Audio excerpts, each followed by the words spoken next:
Muy bien, bienvenidos. Hoy en nuestro panel que tenemos aquí hoy a Ángel Pérez, un profesor con estudios en California, Michigan, en Michigan es sobre educación. sobre educación, es profesor también aquí en Bogotá, en el Magdalena. Profesor universitario, investigador, experto en temas educativos, consultor. Ángel Pérez, bienvenido a Encuentros Pedagógicos, la radiorrevista de Renovación Magisterial. Muy buenos días. Bueno, muy buenos días, especialmente a los oyentes, a los maestros y directivos docentes, a los padres de familia, a los estudiantes, y siempre que vengo acá no puedo dejar de felicitarlos por el trabajo que hacen ustedes. A veces quizás quienes están al otro lado no saben los esfuerzos de una serie de personas que es preparar este programa y lograr que venga una serie de invitados y además estar acá todos los sábados. Es un gran esfuerzo y es un gran esfuerzo en favor de la educación de Bogotá y de Colombia. Muchas gracias por la invitación. Bienvenido, Ángel. Bueno, hoy tenemos temas relacionados con la financiación de la educación y su papel en el Plan Nacional de Desarrollo, las propuestas del magisterio con relación al expresadas en el pliego de peticiones y los acuerdos incumplidos y toda una serie de demandas que se le han hecho al gobierno. Bueno, entonces comencemos por el tema de la relación.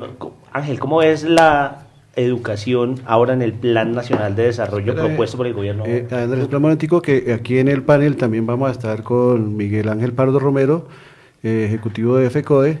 Ya en un poco de minutos lo contactaremos para poder hacer el panel y hacer la charla con Ángel Pérez. Entonces ahora sí, Andrés, continúe. Listo, le estaba diciendo a Ángel que nos dé un panorama de las propuestas en educación que contiene este plan de desarrollo que está por discutirse y aprobarse. Miren, la verdad yo llevo cerca de mirando a fondo y estudiando los últimos 7 u 8 planes de desarrollo de este país en educación. Y tengo que decirles que este es tal vez el peor, por varios motivos, pero el principal es que es un plan muy general, en la cual o el gobierno podría hacer mucho o puede hacer nada y no importa, porque no es un plan que no tiene coherencia, por ejemplo, en términos de metas, de recursos y de alguna manera de saber hacia dónde quiere ir. Ahí no hay ni siquiera una intencionalidad sobre hacia dónde ir. Y entonces, yo creo que todos los analistas y todos los que trabajamos en educación, pues hacerle observaciones a ese plan tan general es muy complicado. Pues yo creo que los últimos 5 o 6 planes, por ejemplo, siempre han hablado de la ampliación de la educación inicial, pero por ejemplo no hay un dato. ¿Cuántos estudiantes vamos a incrementar? ¿Qué número de profesores? ¿Cuánto vale eso? Entonces, digamos, en ese marco de generalidades también se plantea que se va a incrementar la matrícula, el acceso a la educación superior, que se va a disminuir la deserción. Se habla de que se va a seguir trabajando en la formación de docentes, pero no hay datos, no hay información precisa para uno hacerle un seguimiento. Entonces, es un marco lleno de generalidades, un plan en el tema educativo lleno de generalidades, pero sin precisiones. Yo creo que tanto el sector educativo y espero la Federación Colombiana de Educadores y especialmente, digamos, algunos congresistas, especialmente pues de los congresistas que llamamos progresistas, pero yo también creo que en otros partidos hay unos congresistas que tienen algún mediano interés por el tema educativo y uno esperaría que ojalá ese tema, digamos, de la educación fuera debatido en el Congreso y obligaran de alguna manera a que el gobierno le ponga metas y concrete un poco el plan, sobre todo, insisto, 2 o 3 cosas, ¿qué quiere? ¿Cuántos recursos y cuáles son las metas? Que ese es el plan, eso no Sí, podríamos... Exactamente, necesitamos vamos saber con qué. a mirar Miguel Ángel Pardo Romero de la Federación Colombiana de Educadores Ejecutivo. Muy buenos días, Miguel. Muy buenos días, Jairo, Andrés, los mechudos del rock, les hoy consiguieron un abrazo a todo el magisterio de la Comunidad Educativa, a nuestro compañero Ángel Pérez, distinguido asesor nacional e internacional del sector educativo. y arquitecto de ese salto que dio Bogotá en el periodo de la Secretaría de Ben Rodríguez. Bueno, creo que está planteado el tema del Plan Nacional de Desarrollo, el motivo principal de la movilización y el gran paro nacional que desarrollamos el pasado jueves. De paso, una gran felicitación al Magisterio de Colombia. Y bueno, el Plan Nacional de Desarrollo es evidentemente una agresión al tema de la educación, de las especialidades, de la escuela como centro de formación. En primer lugar, el Plan Nacional de Desarrollo reactiva esa tesis, mantiene esa tesis de que los niños de 3 y 4 años pueden ser formados en todas partes menos en la escuela. Es decir, niega uno de los principales acuerdos que hayamos logrado en el paro del 2017, que es los 3 grados de preescolar, en este caso de jardín y jardín, que es debería desarrollarse de manera progresiva. Aquí el gobierno insiste nuevamente en que esta atención de los niños y de 3 y 4 años debe estar por fuera de los colegios oficiales, con instituciones ajenas a la educación, públicas o privadas, y en ese sentido este es un revés enorme. Segundo, el mismo asunto corresponde al tema de los niños con necesidades educativas especiales en condición de discapacidad, que le refiere esa tarea ahora al Instituto Colombiano de Bienestar Familiar, y nosotros creemos que el Instituto Colombiano de Bienestar Familiar tiene una serie de propuestas, de tareas misionales, y que los maestros licenciados y formados tanto en preescolar como en educación especial y todas las áreas o profesiones que se requieran para apoyar a los chicos, pues deben estar en los colegios oficiales, y en ese sentido respetar la especialidad, respetar la escuela como un centro de formación que lo creó la sociedad para ello, es decir, para el tema de la formación. Y aquí una vez más se dice. Pero lo más grave de esto es que el gobierno, además de lo que ha dicho Ángel, es que el gobierno insiste en una formulación para ir quitándose la responsabilidad de la educación de manera directa, que es el tema de las famosas alianzas público-privadas. Ya nosotros hemos denunciado el tema de las concesiones. Ahora su proyecto es poner en la educación a la suerte de los contratistas de las concesiones, estilo carreteras, y cobra y peajes, y en ese sentido es inaceptable. Pero la joya de la corona del Plan Nacional de Desarrollo es que además de lo que dice, coincidiendo con lo que dice el profesor Ángel, es que el gobierno nacional queda con la facultad de 6 meses, el señor Duque, para redistribuir la miseria de los recursos que hoy hay en lo que se conoce con el Sistema Nacional de Participaciones, y de plano entonces hoy se está negando, porque el presupuesto no aumenta para educación. Se está negando el principal acuerdo suscrito en el 2017 entre FECODE y el gobierno en esa gran movilización, que era una reforma para incrementar los recursos de la educación para la próxima década. Es decir, esto se niega, y hoy al negarse se está asfixiando aún más el derecho de la educación, desde el preescolar hasta la educación media, en los casi 1.130 municipios de la República. Si la movilización de los muchachos era la organización de los 64 instituciones de educación superior, la nuestra es por esos 1.130 municipios, y hoy esos 1.130 municipios están completamente asfixiados, y el gobierno lo que pretende es darle más responsabilidades y menos recursos. Y aquí va a haber, como decía Ángel, tiene que haber una posición clara, no solamente de los FECODE, de los sectores sociales, sino también hoy le tenemos que exigir una posición clara a los candidatos y a los alcaldes actuales y a los diputados y a los candidatos y a todo ese sector, porque o están a favor de aumentar los recursos o están en contravía de ello, y eso implica una posición ya definida frente al Plan Nacional de Desarrollo, el proyecto que radicó el gobierno el pasado 6 de febrero. Miguel y Ángel, ahorita en las marchas que tuvimos en estos días, uno hablaba con los profesores y uno les hablaba del Plan Nacional de Desarrollo, y la verdad es que no tienen muy claro qué es el Plan Nacional de Desarrollo. Entonces, ¿Qué es el plan de desarrollo, el Plan Nacional de Desarrollo? Y de aprobarse de esa forma, ¿cómo quedaría la educación? Ángel. Mire, el plan de desarrollo en Colombia, y eso hay que destacarlo, digamos, Colombia tiene una tradición desde comienzos de los años 60. Cada uno de los gobiernos ha elaborado un plan que se supone que representa de alguna manera su propuesta política para hacerse elegir a la presidencia. Pero el plan de desarrollo en Colombia además tiene dos cosas que son muy importantes. Una es que es la carta de navegación del gobierno y se supone que en él están las políticas, los programas, los proyectos y especialmente las metas. Y el otro tema que planteaba Miguel Pardo, y que por eso es tan importante esa discusión del plan, es que ahí quedan consignados los recursos que el gobierno va a distribuir entre los diferentes sectores. Y entonces, obviamente, como ocurre digamos, en la discusión donde hay diversas políticas, pues es ahí una discusión ahí si se va a invertir en salud, en educación, en bienestar social, o se va a invertir, por ejemplo, en seguridad, en guerra, en infraestructura y demás. Y entonces esa discusión sobre la asignación de los recursos para los próximos 4 años es muy importante.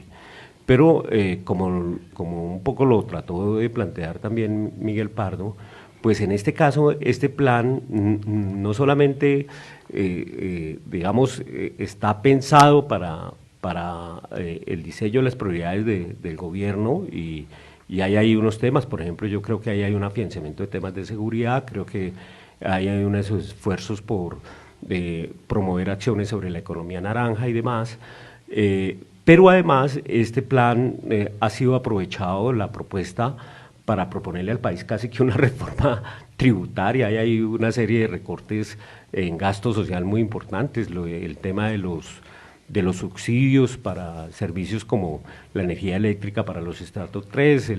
la disminución de subsidios para las familias que utilizan gas y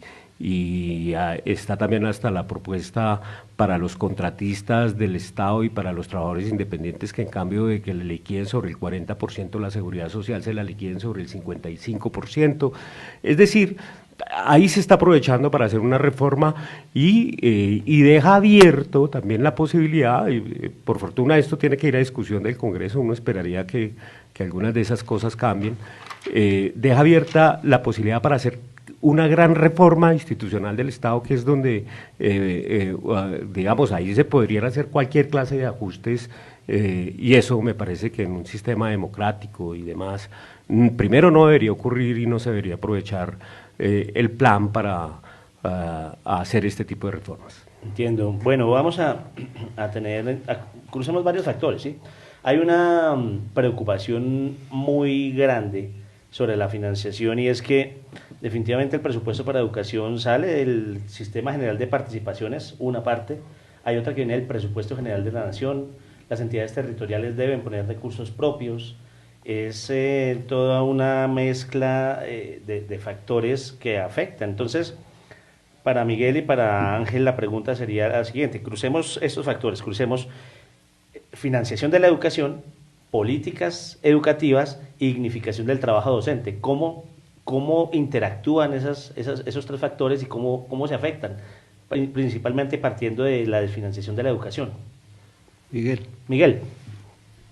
Bueno, yo creo que el tema aquí es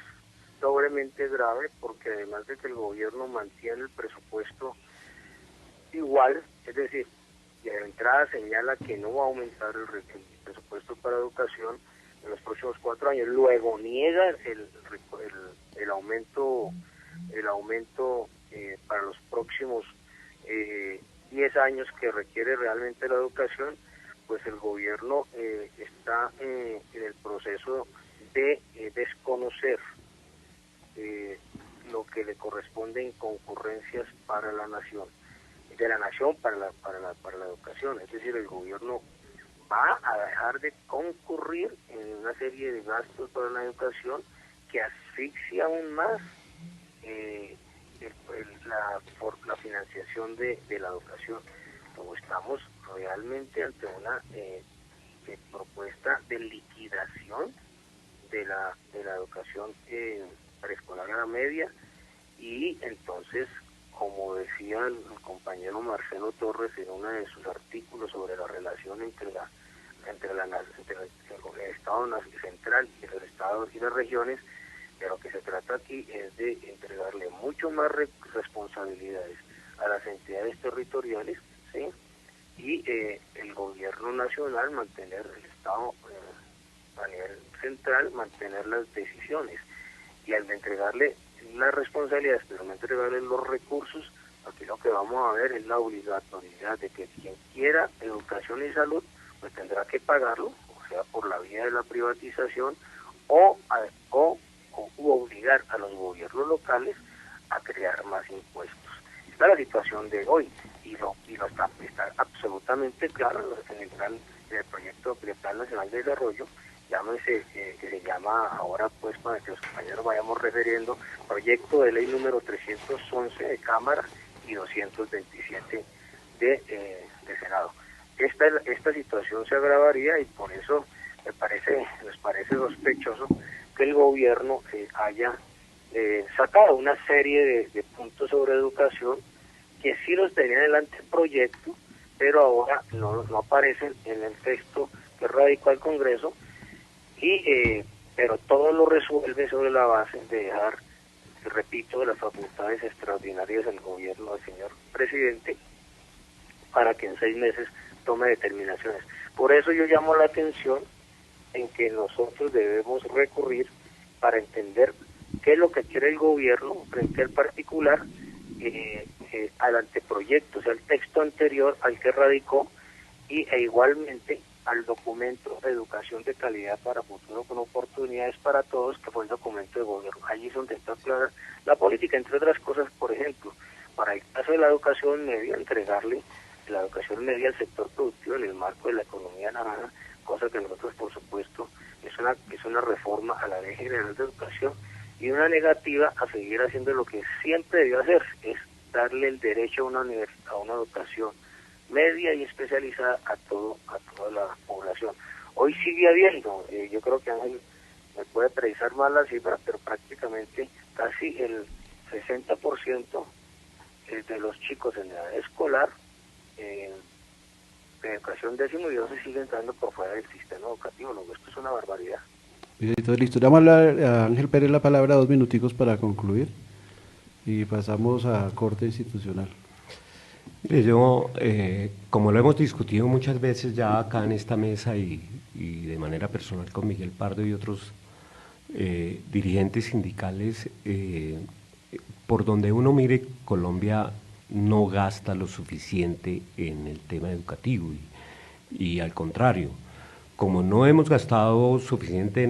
lo suficiente para garantizarle a los niños el derecho a la educación, pero además de una educación de buena calidad, entonces lo que el país ha hecho en los últimos años es desviar parte de esos recursos que deberían utilizarse en el sector social a financiar el tema de la seguridad, el tema de la guerra. Yo creo que el país tiene cada vez que tener muy claro